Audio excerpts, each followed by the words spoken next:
Monsieur le Premier ministre, chef du gouvernement, Mesdames et Messieurs les membres du gouvernement, Messieurs les anciens Premiers ministres,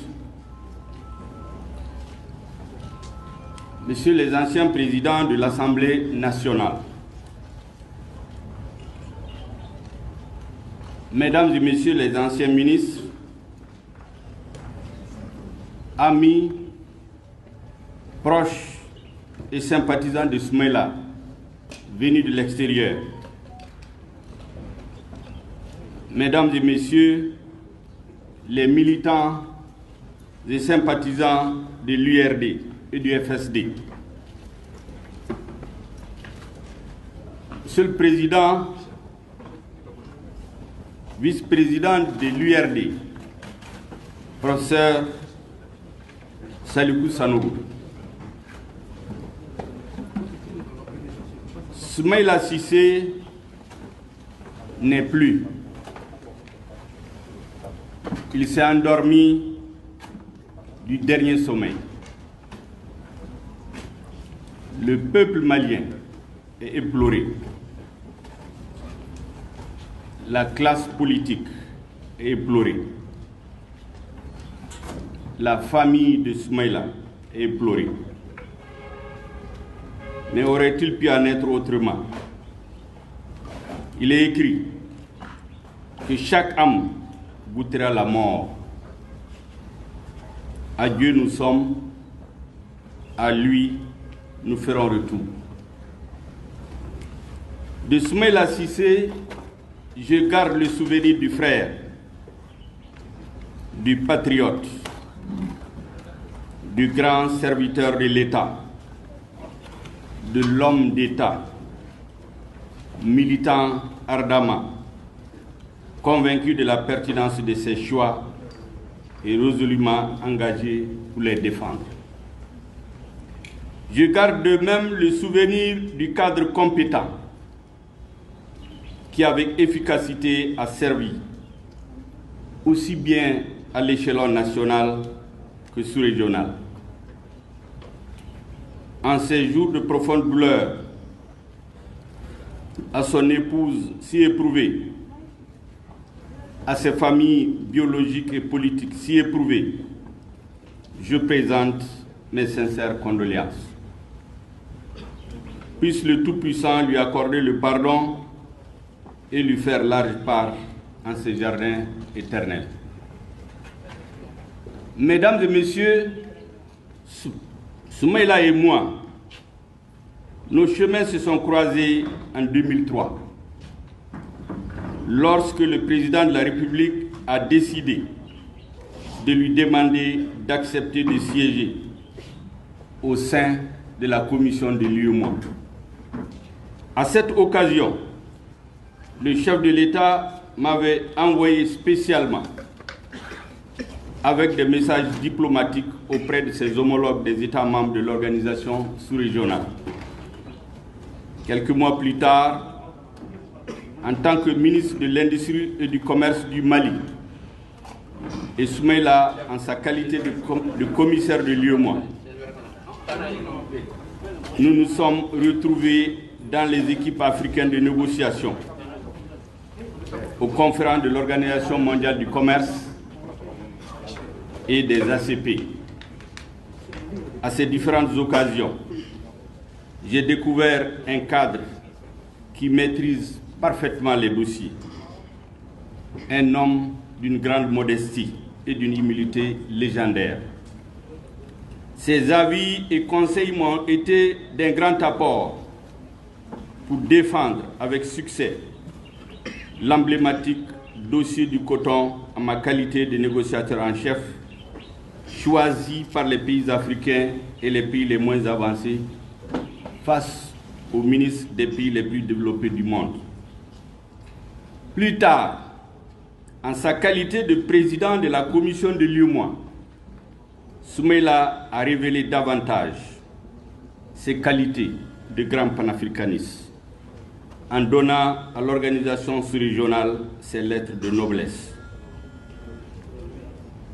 Nous nous rencontrons souvent dans plusieurs forums et dans des séances de travail. Partout, dans toutes ses fonctions, Soumaïla en imposait par son sérieux et sa maîtrise des dossiers, sa rigueur, mais aussi son empathie, sa grande capacité d'écoute et de synthèse.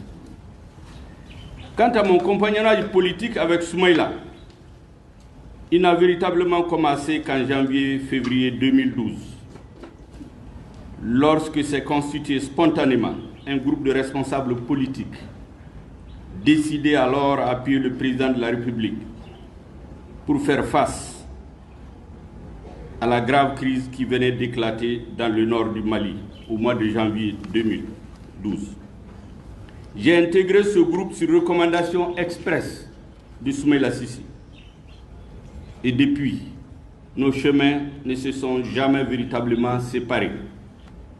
Même la différence des choix que nous avons faits à l'occasion des élections présidentielles de 2013 n'ont jamais altéré au fond nos relations qui ont continué à s'affermir malgré que j'étais ministre du gouvernement et lui chef de file de l'opposition.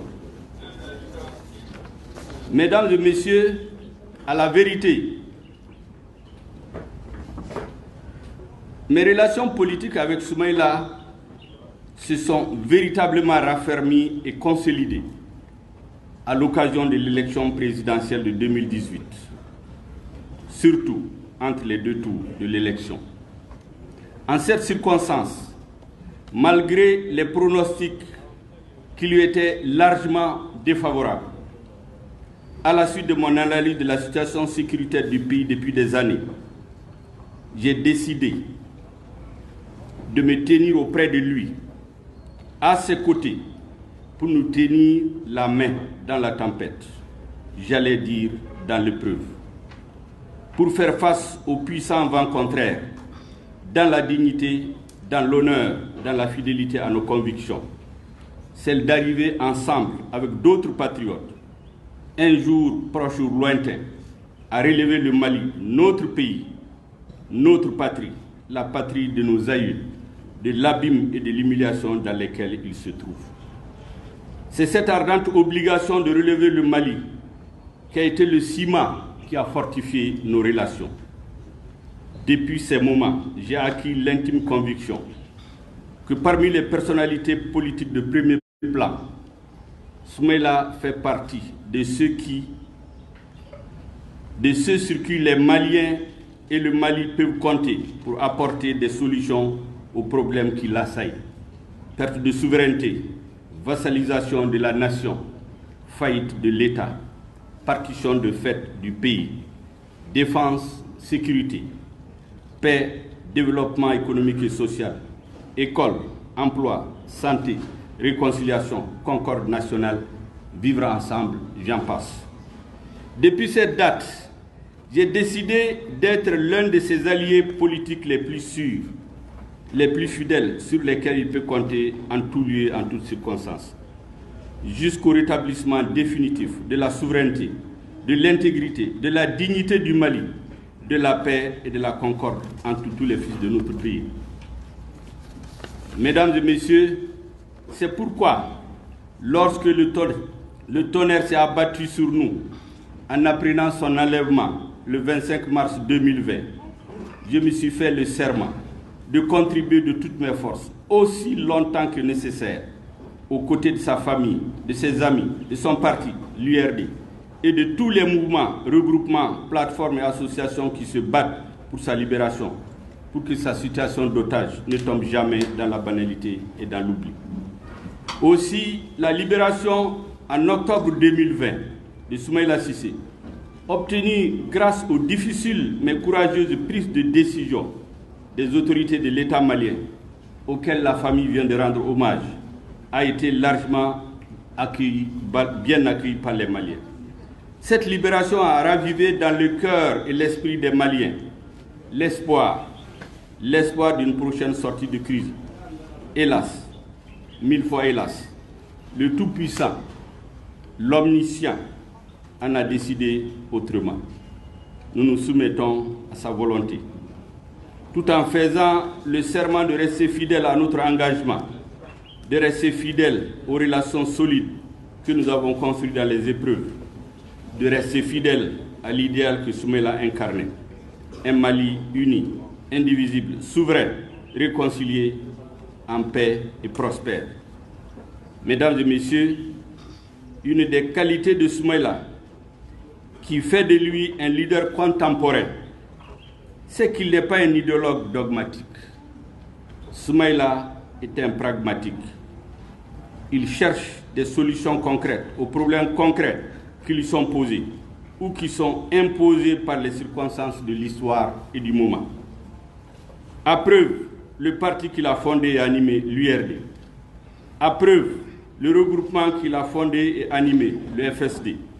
Ces deux mouvements politiques, créés et dirigés par Soumaïla, ont en leur sein des militants de toutes générations, de tous les horizons, de tous les courants et chapelles politiques qui ont dominé l'espace et le débat au Mali depuis 1946. La tolérance, le respect des origines de chacun, les perspectives et l'avenir commun des Maliens, les débats d'idées et de projets sont les éléments fédérateurs et mobilisateurs de ces organisations. C'est pourquoi Soumaïla apparaissait de plus en plus et aux yeux de plus en plus de Maliens comme l'homme qui peut réconcilier les Maliens entre eux et avec leur histoire. Pour finir ce témoignage, mesdames, messieurs, dois-je rappeler que Soumaïla est l'un des rares hommes politiques de premier plan qui n'a besoin d'interprète dans aucune région. Au nord, il parle Soraï. Au centre, il parle Peul. Au sud, il parle Bambara. Dois-je rappeler aussi ses derniers propos lors de sa dernière rencontre avec la communauté malienne au Niger en novembre 2020. Il disait en substance que lui-même est Soraï et du nord, son épouse est Bambara et du sud, sa belle-fille est arabe et du nord, son petit-fils, lui, est qui? Et il répond, un Malien tout court. C'est pour le bonheur des millions de Maliens comme son petit-fils, comme le petit-fils de Soumaïla. C'est pour eux que Soumaïla s'est battu et servi le Mali, et a servi le Mali toute sa vie. Le patriotisme et l'amour du pays chevillé au corps. Dors en paix, chers frères, chers amis. Nous continuerons la voie que tu as tracée pour le Mali et pour les Maliens. Je vous remercie de votre aimable attention.